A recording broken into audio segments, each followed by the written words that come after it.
بسم اللہ الرحمن الرحیم۔ امام حسن بصری نے بیان کیا، ان سے ابو بکرہ نفی بن حارث رضی اللہ عنہ نے کہ ہم نبی کریم صلی اللہ علیہ وسلم کی خدمت میں حاضر تھے کہ سورج کو گرہن لگنا شروع ہوا۔ نبی کریم صلی اللہ علیہ وسلم اٹھ کر جلدی میں چادر گھسیٹتے ہوئے مسجد میں گئے، ساتھ ہی ہم بھی گئے۔ آپ صلی اللہ علیہ وسلم نے ہمیں 2 رکعت نماز پڑھائی تاکہ سورج صاف ہو گیا۔ پھر آپ نے فرمایا کہ سورج اور چاند میں گرہن کسی کی موت و ہلاکت سے نہیں لگتا، لیکن جب تم گرہن دیکھو تو اس وقت نماز اور دعا کرتے رہو جب تک گرہن کھل نہ جائے۔ صحیح بخاری حدیث نمبر 1040۔ ابراہیم بن حمید نے خبر دی، انہیں اسماعیل بن ابی خالد نے، انہیں قیس بن ابی حازم نے، اور انہوں نے کہا کہ میں نے ابو مسعود انصاری رضی اللہ عنہ سے سنا کہ نبی کریم صلی اللہ علیہ وسلم نے فرمایا، سورج اور چاند میں گرہن کسی شخص کی موت سے نہیں لگتا، یہ دونوں تو اللہ تعالیٰ کی قدرت کی نشانیاں ہیں، اس لیے اسے دیکھتے ہی کھڑے ہو جاؤ اور نماز پڑھو۔ صحیح بخاری حدیث نمبر 1041۔ اصبغ بن فرح نے بیان کیا، انہوں نے کہا کہ مجھے عبداللہ بن وہب نے خبر دی، انہوں نے کہا کہ مجھے عمر بن حارث نے عبد الرحمن بن قاسم سے خبر دی، انہیں ان کے باپ قاسم بن محمد نے، اور انہیں حضرت عبداللہ بن عمر رضی اللہ عنہ نے نبی کریم صلی اللہ علیہ وسلم سے خبر دی کہ آپ نے فرمایا، سورج اور چاند میں گرہن کسی کی موت و زندگی سے نہیں لگتا، بلکہ یہ اللہ تعالیٰ کی نشانیوں میں سے 2 نشانیاں ہیں، اس لیے جب تم یہ دیکھو تو نماز پڑھو۔ صحیح بخاری حدیث نمبر 1042۔ زیاد بن علاقہ نے بیان کیا، ان سے حضرت مغیرہ بن شعبہ رضی اللہ عنہ نے کہ رسول اللہ صلی اللہ علیہ وسلم کے زمانے میں سورج گرہن اس دن لگا جس دن آپ صلی اللہ علیہ وسلم کے صاحبزادے حضرت ابراہیم رضی اللہ عنہ کا انتقال ہوا۔ بعض لوگ کہنے لگے کہ گرہن حضرت ابراہیم رضی اللہ عنہ کی وفات کی وجہ سے لگا ہے، اس لیے رسول اللہ صلی اللہ علیہ وسلم نے فرمایا کہ گرہن کسی کی موت و حیات سے نہیں لگتا، البتہ تم جب اسے دیکھو تو نماز پڑھا کرو اور دعا کیا کرو۔ صحیح بخاری حدیث نمبر 1043۔ عروہ بن زبیر رضی اللہ عنہ نے بیان کیا، ان سے ام المومنین حضرت عائشہ صدیقہ رضی اللہ عنہا نے کہ رسول اللہ صلی اللہ علیہ وسلم کے زمانے میں سورج گرہن ہوا تو آپ نے لوگوں کو نماز پڑھائی۔ پہلے آپ کھڑے ہوئے تو بڑی دیر تک کھڑے رہے، قیام کے بعد رکوع کیا اور رکوع میں بہت دیر تک رہے، پھر رکوع سے اٹھنے کے بعد دیر تک دوبارہ کھڑے رہے لیکن آپ کے پہلے قیام سے کچھ کم، پھر رکوع کیا تو بڑی دیر تک رکوع میں رہے لیکن پہلے سے مختصر، پھر سجدے میں گئے اور دیر میں سجدے کی حالت میں رہے۔ دوسری رکعت میں بھی آپ صلی اللہ علیہ وسلم نے اسی طرح کیا۔ جب آپ صلی اللہ علیہ وسلم فارغ ہوئے تو گرہن کھل چکا تھا۔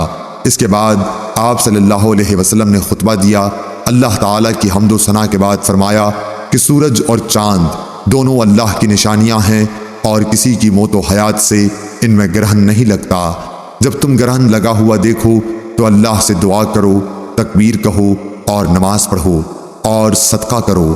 پھر آپ نے فرمایا، اے محمد صلی اللہ علیہ وسلم کی امت کے لوگوں، دیکھو اس بات پر اللہ تعالیٰ سے زیادہ غیرت اور کسی کو نہیں آتی کہ اس کا کوئی بندہ یا بندی زنا کرے۔ اے امت محمد صلی اللہ علیہ وسلم، واللہ جو کچھ میں جانتا ہوں اگر تمہیں بھی معلوم ہو جائے تو تم ہنستے کم اور روتے زیادہ۔ صحیح بخاری حدیث نمبر 1044۔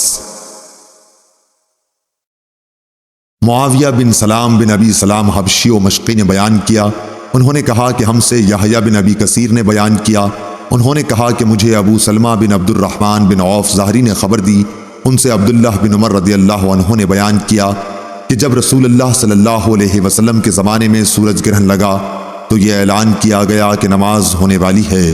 صحیح بخاری حدیث نمبر 1045۔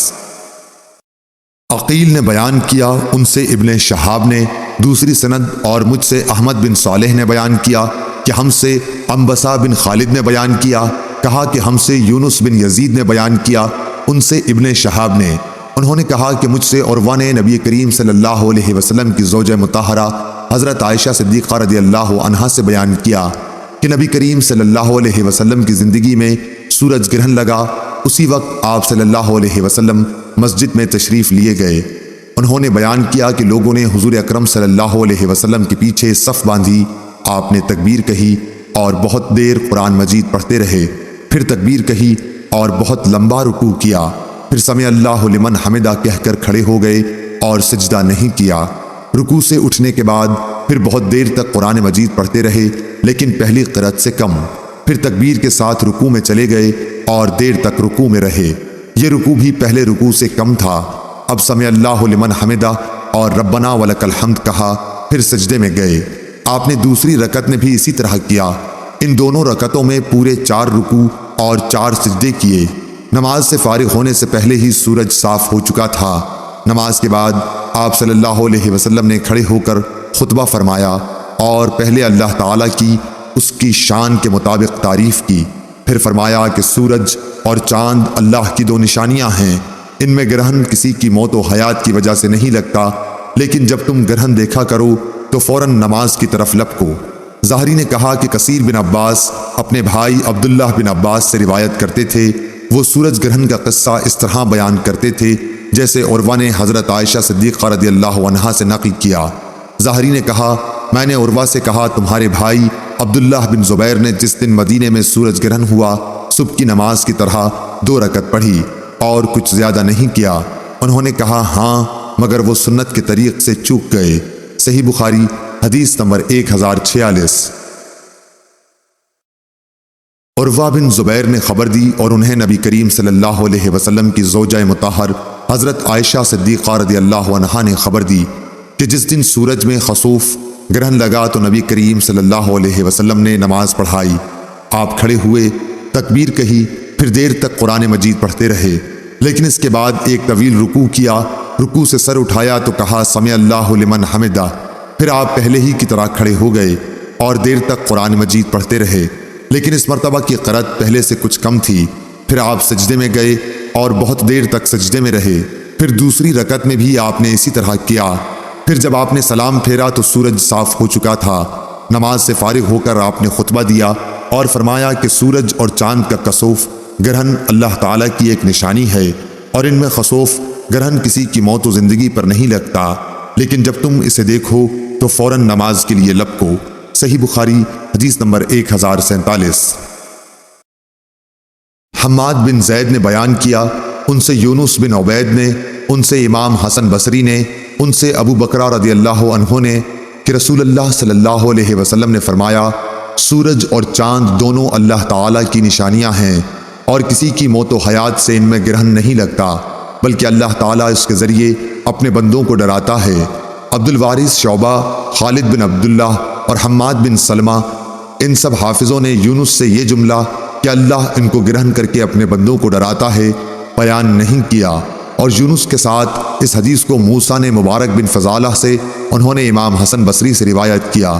اس میں یوں ہے کہ ابو بکرہ نے حضرت صلی اللہ علیہ وسلم سے سن کر مجھ کو خبر دی کہ اللہ تعالیٰ ان کو گرہن کر کے اپنے بندوں کو ڈراتا، اور یونس کے ساتھ اس حدیث کو اشعث بن عبداللہ نے بھی امام حسن بصری سے روایت کیا۔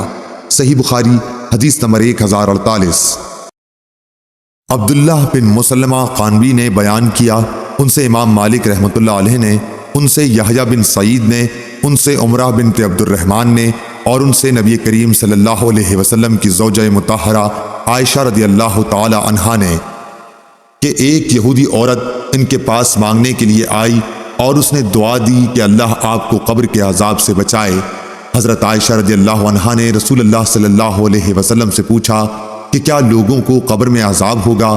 اس پر آپ صلی اللہ علیہ وسلم نے فرمایا میں اللہ تعالیٰ کی اس سے پناہ مانگتا ہوں۔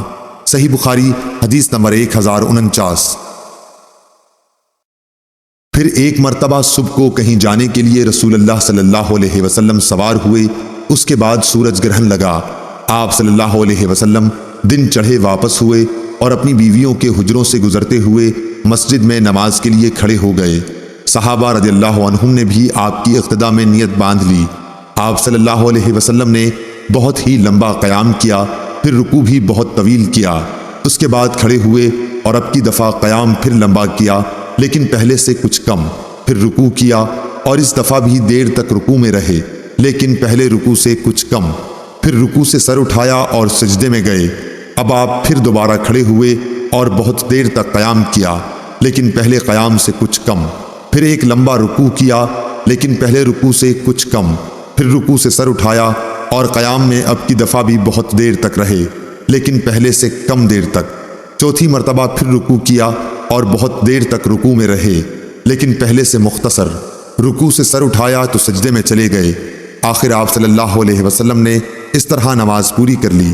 اس کے بعد اللہ تعالیٰ نے جو چاہا آپ نے فرمایا۔ اسی خطبے میں آپ نے لوگوں کو ہدایت فرمائی کہ عذاب قبر سے اللہ کی پناہ مانگے۔